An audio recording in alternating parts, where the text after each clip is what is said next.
they established the APO, which we now know if you're military. Oh, they actually like the... Yes. Oh, wow. So they established this APO system, which makes it easier to disseminate mail. I think it's like Army Post Office or Yeah. something. And then when they were done in England, they move on to France.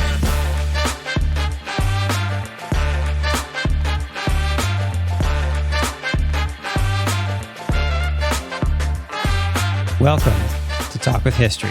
I am your host, Scott, here with my wife and historian, Jen. Hello.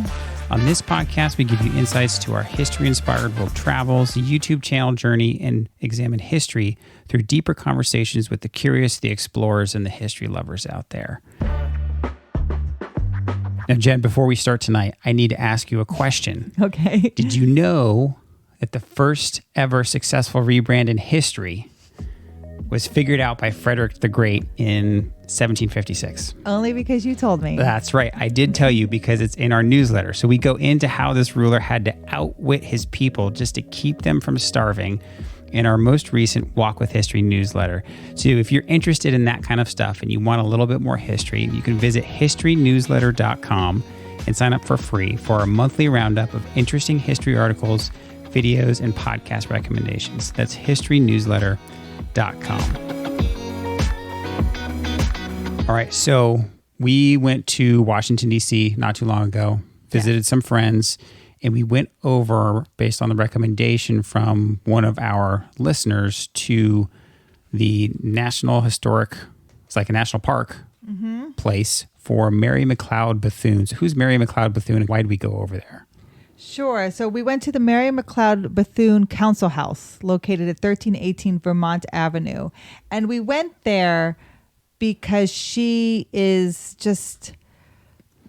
an amazing African-American woman in American history. She did a lot of things that people don't really know. And even when we met with the National Park Service guides there, they're surprised how people don't know who she is and because of all the stuff that she's done. And to be honest, we didn't really know. Yes. So we had actually gone over there assuming we were going to learn more about the 6888. So the 6888 was brought up on our radar because Tyler Perry is making a movie about the 6888. And the 6888 was an Army, World War II Army postal battalion Of all African-American women. So Tyler Perry's making this movie. And so somebody brought it up to us in a comment, said, hey, you guys should go check out, this house that kind of covers the 6888. And it didn't really cover the 6888 at all. It was more about Mary McLeod Bethune, who was instrumental in creating that.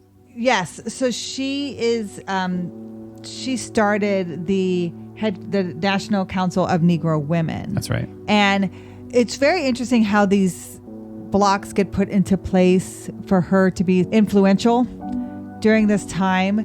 She's born July 10th, 1875. So she's born in the late 1800s. So her parents are former enslaved and they end up being sharecroppers. And she's like the 15th of 17 children. That's crazy. It's crazy. But she is very smart, even as a child. And so she's the one that they push towards education. And she gets a college education. And she goes down to Florida and she starts a school in Daytona for African-American girls. And it's there that she starts her work and her influence. She goes to a woman's rally, like a woman's meeting, and she's alive during the time of women getting the right to vote. That's right. But we talked about this before. Just because women got the right to vote doesn't mean all women got the right to vote. Yeah, remind me what years the suffrage movement was. So the suffrage movement is a very long time. It's about 1880s all the way to the right to vote 1920. Okay. But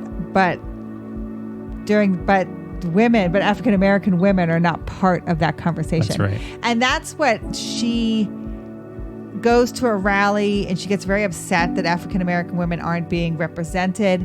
And she kind of finds a kindred spirit in Eleanor Roosevelt. That's right. Who also feels the same way, that you can't be just representing one group of women. When you ask for women getting the right to vote, it needs to be all women getting the right to vote. So they become friends. And so in 1935, when Roosevelt is president, Eleanor is very influential, and you would like to have this lady as a advisor for you. She's for African American women, for African Americans, just in general, diversity, influence, representation. And so he does put her on his council. That's right. And I was I honestly was pretty surprised by that. FDR is given a lot of credit as this president who carries us through World War II and was in office for quite some time. But to have that recommendation to him, and you think about Eleanor Roosevelt, she really pushed the envelope sometimes. Yeah. Right? We talked about with the Tuskegee Airmen. She had the Tuskegee Airmen like fly her around when nobody there expected or wanted that to happen. She's like, nope, you're going to take me up. We're going to fly around. So she does that. She probably gets back to the White House after this rally and tells her husband, she's like, I met someone, she needs to be on your council. And he's probably just like, yes, dear. Yeah, so it's in 1935. She founds and becomes the first president of the National Council of Negro Women. And that's the same year President Roosevelt brings her to Washington as special advisor on minority affairs. And like you to say with Eleanor Roosevelt, she's very influential in all people who are underrepresented. Like she's going to push for women to fly during the war. She pushes for African American men to fly during the war. And now she's pushing for African American women to be represented in the war effort as well. And that's where Mary McLeod Bethune is going to be her connection to the 688. That's where it comes in.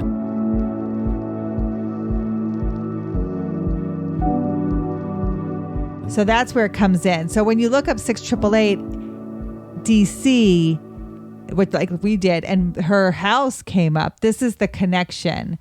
Because she personally chooses the first 40 African American women to go into the Army during the war. Yeah, so that was one of the things I thought that was really cool. It's the 6888. There's a reason that they're making a movie about it. There's a reason that Tyler Perry's doing this and that they're getting some pretty big name actresses into this because their story is pretty incredible. But when you trace that further back, we want to do here on Walk with History, Mary McLeod Bethune, she was the one who advocated, hey, no, women need to be a part of this war too. We're not just going to sit here at home, and African American women need to be allowed to serve. And she personally handpicked the first 40. So she handpicks the first 40, and think of it a lot like when we did the Tuskegee Airmen. Right. Like the reason why these Tuskegee Airmen were so effective as pilots is because they're the best of the best. They're making it so hard for these men to get into the flight program. They have to be college educated. They have to have proven this. They have to be physically fit. Once those men are meeting all those wickets and they go through flight training, they're great pilots because they're the best of the best. And the same thing is true for these 40 women that she's choosing as these first 40 representation into the Army for African American women. These are graduate student level educated women. Yeah, and I'm glad you brought that up because there's a couple really classic pictures. If you look up the 6888, 6 and then 3 8s, right? The 6888, 688th 6,888th Postal Battalion. So it's 6888. That's the easier way to look it up. But if you look up the 6888, there's a couple very classic pictures that you'll find in black and white. And it's the African American women standing in formation being inspected by Major Charity Adams. Now, Major Charity Adams, if I remember correctly, I read that she was actually she had her master's, or she was like more highly educated than the average person that was already coming in. She had her master's. She was studying her master's, and it was the school that shall not be named. Ohio State. Yeah. That's too funny. So she's actually the first African American woman to receive an Army commission. Yeah. Which I just thought was so cool. And she's going to be the commander of the 6888. She's hand-chosen by Mary McLeod Bethune. Yeah. That's what's so cool about it all. So if you look at our video that we made for this, the thumbnail, I tried to bring all the elements out. It's hard to do good thumbnails. I wouldn't say I'm the best at them, but this particular one, I show Mary, Major Charity Adams, inspecting, the 6888. And then on the other side is Tyler Perry. Yes. Right? So then and now, and then Mary McLeod Bethune kind of sitting there in the middle, because it really was because of this woman and all the other things that we'll talk a little bit more about. But we want to have time on this podcast to cover everything that she did is incredible. So let's talk a little bit about the 6888. Then we'll circle back about the house. Sure. And what the house was. And then we'll talk more about Mary McLeod Bethune's life. Okay. So the 6888, just so we have an understanding of what they are, they were brought together because of this huge backlog of mail, service member mail during World War II. 65,000 pieces of mail that never got delivered. Warehouses full of mail in England and France.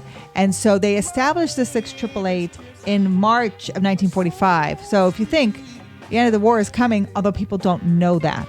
And Charity Adams is selected as their commander in actually February of 45. So she gets these women together. They get over to Birmingham, France in March of 1945. And immediately there's 850 of them.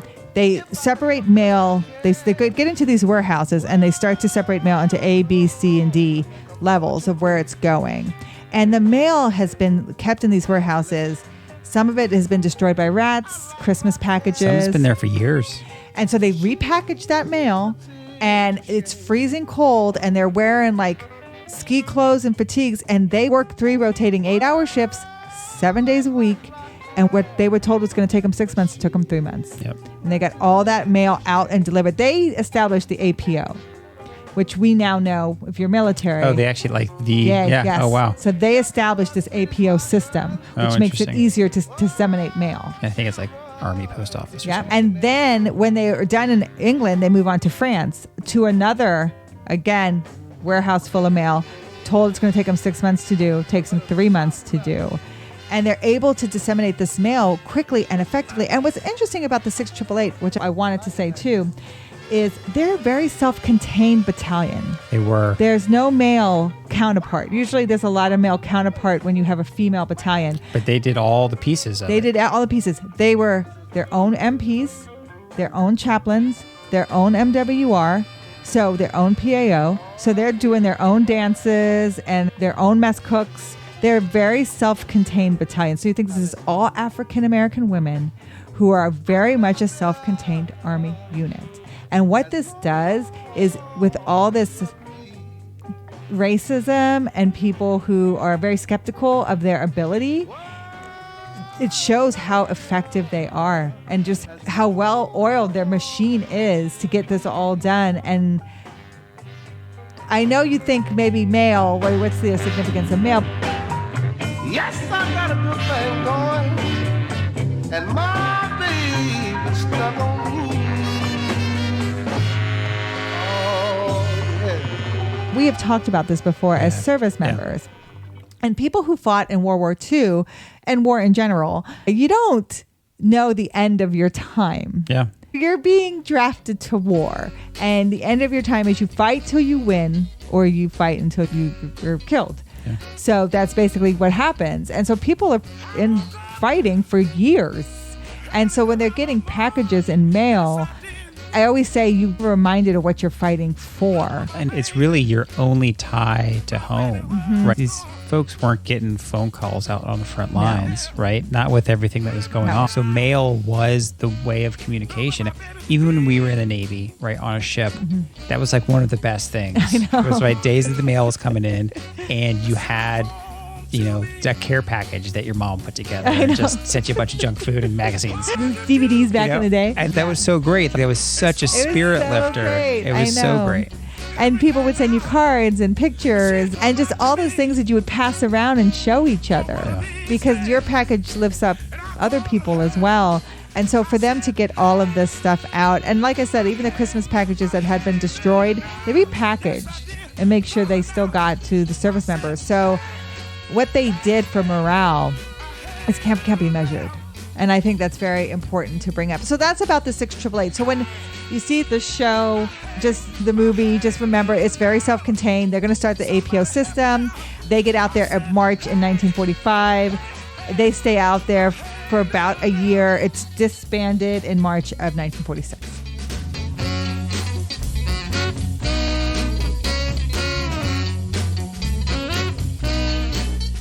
Roosevelt wanted to bring her up to be on his council for diversity affairs. And so she moves into that house that is the house for the National Park Service in 1943. Okay.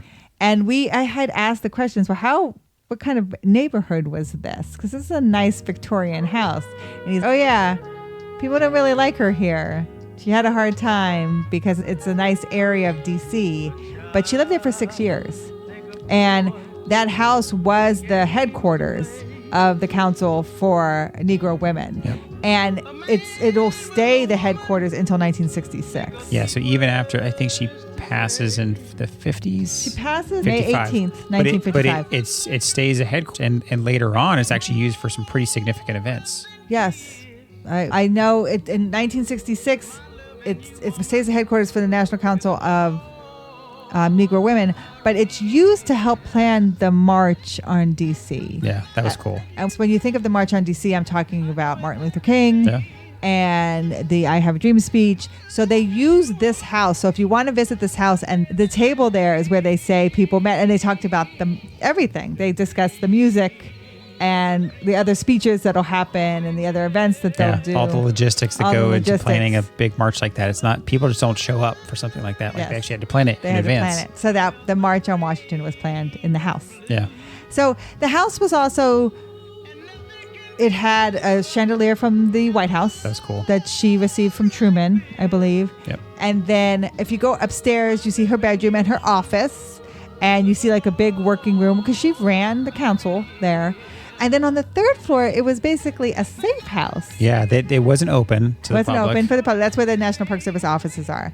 But I found it so interesting. She ran a safe house for African-American women. They could come anytime and stay there. And she kept no record of who stayed. And that's why the National Park Service can't tell you whoever stayed there. But there were always women there and able to use it to get back on their feet or to get away from abusive relationships, whatever they needed, that was available to them.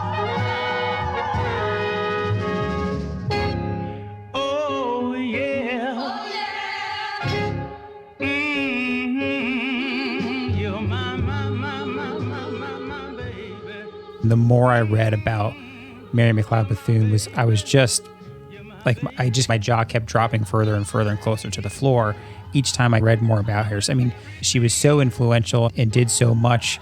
She even established what's now a pretty well-established college in Florida. Yeah. And I think you even pointed out that it's either in Congress or in the congressional buildings, in the Capitol buildings, there's 2 statues that represent each state. Yes. And they made her one of the statues. For Florida. For Florida. Yes, her in her college robe and cap. But she did. So when I said in 1904 how she established that school for girls in Daytona, Bethune-Cookman College, and at the time, this is in Jacksonville, and the school became accredited, and it officially changed its name to Bethune-Cookman College, and Bethune became the first African-American woman to serve as a college president. Yeah, she did so many firsts, and she pushed the envelope to start so many firsts. Mm-hmm. It really was incredible. Talk about someone who was born, not long after the Civil War in 1875, and then living right up to really the kind of heart of the civil rights movement, right up to it. And she was this kind of key pivotal figure that was around for all these events and established colleges and schools, and was the first African-American college president. Yes. And was the first one to get African-American women into the armed services, and was the first one to select. It was just absolutely incredible. Incredible. I was blown away. So after she's done in D.C. and she retires from that, being the president of the Council of Negro Women, she goes back to Florida. Yeah. And she retires basically at the college, becomes president of that college. And then she spends the remainder of her life there at her home and basically her retreat. And it's now known as the Mary Bethune Foundational National Historic Landmark. And that's where she's buried as well. Yeah, we're making a big deal about her because I think she is a big deal. But it's funny because the site in D.C., this national park site, it's not very well developed. No, and we were very surprised. And even needs more recognition. I'll call them the park rangers that were working there. Yeah. They even said, like, hey, please come in and film. And this site, it's small, but it's right in the heart of D.C. It's not hard to get to. It's not hard to get to, and I think it's such a big part of American history. Plus, it's a great place for research because the National Council of Negro Women contains the National Archives for Black women's history, and it's the only institution in the United States solely dedicated to that purpose. That's right. So that is all housed there. So that's another thing, the archive the research that you can do. And I felt just being in that room, and they had some artifacts in there, and they were going to put more stuff in there, but you're around her artifacts. She has a cane given to her by Roosevelt. Like, you're around the artifacts there in that house. So it's very cool to visit. It's free to visit. It's National Park Service, even if you want to see the table where they plan the March on Washington. But when the movie comes out, I think people will want to know more connection to the building blocks to put that battalion in place to do the amazing thing they did during World War II. And she is the cornerstone.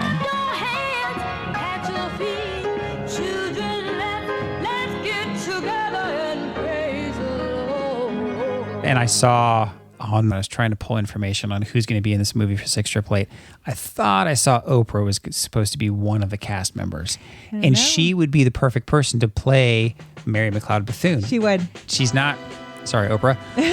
If you're ever watching this, I don't think you're at the point where you're going to be playing someone who's serving overseas as part of this World War II unit. But she would most likely. She would be great to be on the council choosing the women to be the first 40. 100% she could be Mary McLeod Bethune. Very excited to see the 688 movie. I think it's supposed to be a Netflix movie coming out. I'm not sure when. I think they've only recently started filming.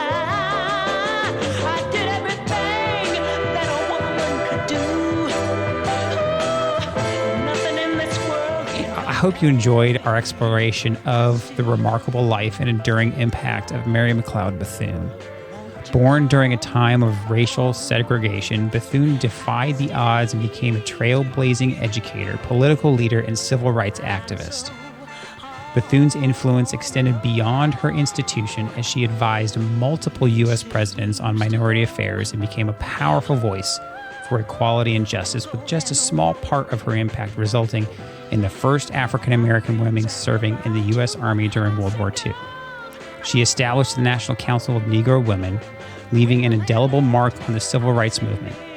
Mary McLeod Bethune's legacy inspires us to challenge barriers, fight for equal opportunities, and strive for a better future. So join us next time as we continue exploring the lives of more remarkable individuals who have shaped our world. And thank you for listening to the Talk with History podcast. If you've ever wondered if there was a way to support this show, you can now do that over at talkwithhistory.com/support. You can leave a one-time tip with a comment on your favorite episode or support with a couple bucks a month, and we will absolutely give some podcast shout outs to our supporters out there. Just head over to talkwithhistory.com to show your support today. We rely on you, our community, to grow, and we appreciate you all every day. We'll talk to you next time. Thank you.